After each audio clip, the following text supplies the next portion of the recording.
کریم صلی اللہ علیہ وسلم ایک جگہ پر بیٹھ جاتے ہیں.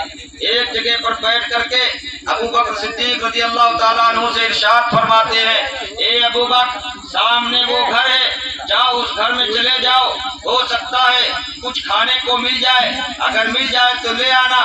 دونوں لوگ کھا کر کے بھوک سے نجات حاصل کر لیں گے, اپنے اپنے پیٹ میں کچھ کھانا ڈال لیں گے تو آگے چلنے کی طاقت بن جائے گی, آگے چلنے کی طاقت ہو جائے گی. ابو بکر صدیق رضی اللہ تعالیٰ عنہ حکم رسول پا کر کے اس مکان کی طرف چل دیتے ہیں. جب اس مکان پر پہنچتے ہیں, دروازہ بند دیکھتے ہیں, دروازے کی کنڈی کھٹکھٹاتے ہیں, اندر سے آواز آتی ہے, کون؟ آپ فرماتے ہیں, میں اللہ کے پیغمبر کا ایک غلام ہوں, اللہ کے نبی کا ایک وفادار غلام ہوں. عورت آتی ہے, دروازہ کھولتی ہے, دروازہ کھولنے کے بعد کیا دیکھتی ہے؟ ایک لمبا قد والا آدمی کھڑا ہے. ابو بکر صدیق کے چہرے کو غور سے دیکھتی ہے, کہتی ہے, اے اللہ کے نیک بندے, بتاؤ کیا بات ہے, تم نے میرا دروازہ کیوں کھٹکھٹایا؟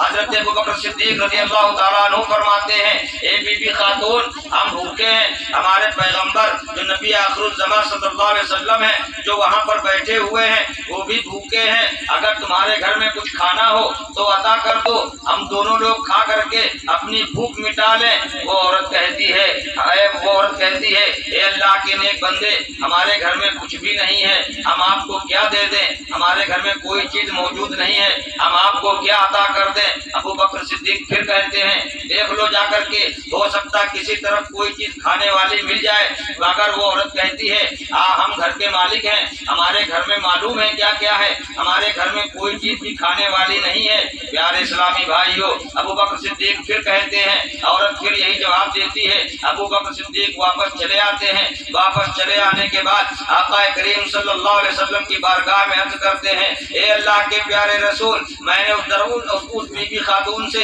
اس عورت سے میں نے کھانا طلب کیا تھا. اس عورت نے کہا کہ ہمارے گھر میں کوئی چیز نہیں ہے, ہمارے گھر میں کچھ نہیں ہے جو ہم آپ کو کھانے کے لیے دے دیں. میرے پیارے آقا صلی اللہ علیہ وسلم ابو بکر صدیق سے فرماتے ہیں, اے ابو بکر صدیق, اگر تم کہو تو میں ہی جا کر کے دیکھ لوں. آقا کریم صلی اللہ علیہ وسلم جب یہ ارشاد فرماتے ہیں تو ابو بکر صدیق عرض کرتے ہیں, اے اللہ کے پیارے رسول, جیسی آپ کی مرضی ہے. میرے پیارے آقا چلتے ہیں, اور جب میرے پیارے آقا چل دیتے ہیں, ابو بکر صدیق آپ کے پیچھے پیچھے چلتے ہیں. ابو بکر حضرت حضور سرور کائنات صلی اللہ علیہ وسلم جب اس مکان پر پہنچتے ہیں اور اس بی بی خاتون سے, اس عورت سے کھانا طلب کرتے ہیں, تو وہ عورت کہتی ہے, اے اللہ کے پیغمبر, اے اللہ کے نبی, ہمارے گھر میں کوئی چیز نہیں ہے, ہمارے گھر میں کچھ بھی نہیں ہے جو ہم آپ کو کھانے کے لیے دے دیں.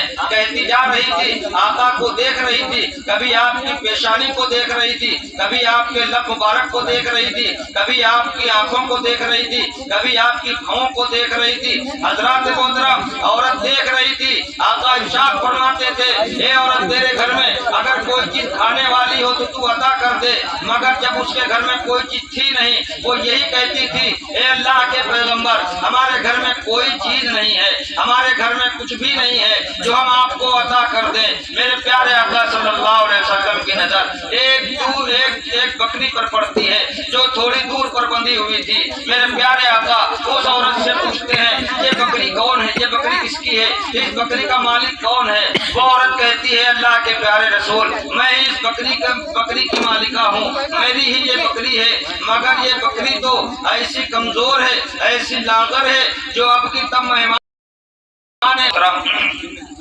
اللہ کے پیارے رسول صلی اللہ علیہ وسلم ارشاد فرماتے ہیں, اگر تیری اجازت ہو تو میں بکری تک پہنچ جاؤں. بکری ہو سکتا ہے میرے ہاتھوں کی وجہ سے, میرے ہاتھوں کی برکت سے بکری کے اندر دودھ آ جائے, بکری تر و تازہ ہو جائے. جو بکری مرنے والی ہے ہو سکتا ہے وہ زندگی گزارنے لگے. وہ عورت کہہ دیتی ہے, میری طرف سے فل اجازت ہے. جب میرے پیارے آقا صلی اللہ علیہ وسلم اس بکری کے پاس پہنچتے ہیں اور اس کے اوپر اپنا دست شفقت پھیرتے ہیں, تو تاریخ بتاتی ہے کہ جس کے جسم کے اوپر بال نہیں تھے, جس کے جسم کے اوپر گوشت نہیں تھا, صرف ڈھانچہ بنی ہوئی تھی, صرف ڈھانچہ بنی ہوئی تھی, جو مرنے والی تھی. اب اسی بکری کے جسم کے اوپر بال بھی آ جاتے ہیں, اسی بکری کے اوپر گوشت بھی آ جاتا ہے, اور جب گوشت اور بال آ جاتے ہیں میرے پیارے آقا صلی اللہ علیہ وسلم بکری کے تھنوں پر ہاتھ رکھتے ہیں،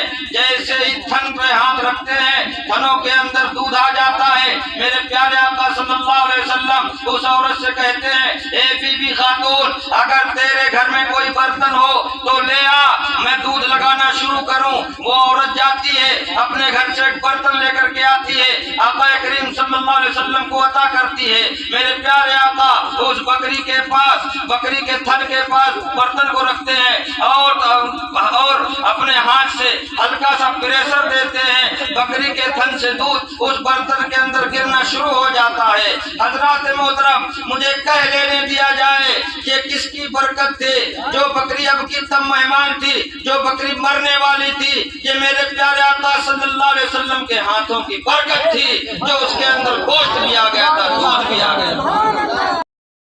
آمنہ کے لال جب مکے کی دھرتی کے اوپر آنے کا وقت ہوتا ہے تو پروردگار عالم جبریل امین کو حکم دیتا ہے اے جبریل امین، فرشتوں کی جماعت کو لے جاؤ، جنت سے حور و غلمان کو لے جاؤ، اور یہیں پر بس نہیں بلکہ جنت سے خوشبو لے لو، مکے کے اندر چھڑک دو، مکے کی گلیوں میں پھیلا دو، مکے کے چاروں طرف چھڑک دو، اور مکہ ہی نہیں بلکہ پوری کائنات کے اندر خوشبو کو بکھیر دو، تاکہ جب میرا محبوب آئے، میرا حبیب دنیا میں ظاہر ہو تو یہ محسوس نہ ہو کہ دنیا میں جو ہے کوئی خوشبو نہیں پھیلی ہوئی ہے، دنیا میں کوئی ہے نہیں، دنیا میں کوئی خوشبو پھیلائی نہیں گئی ہے، کیونکہ میرا حبیب جو دنیا میں تشریف لا رہا ہے وہ خوشبو سے بھی بھرا ہوا ہے اور روشنی سے بھی بھرا ہوا ہے۔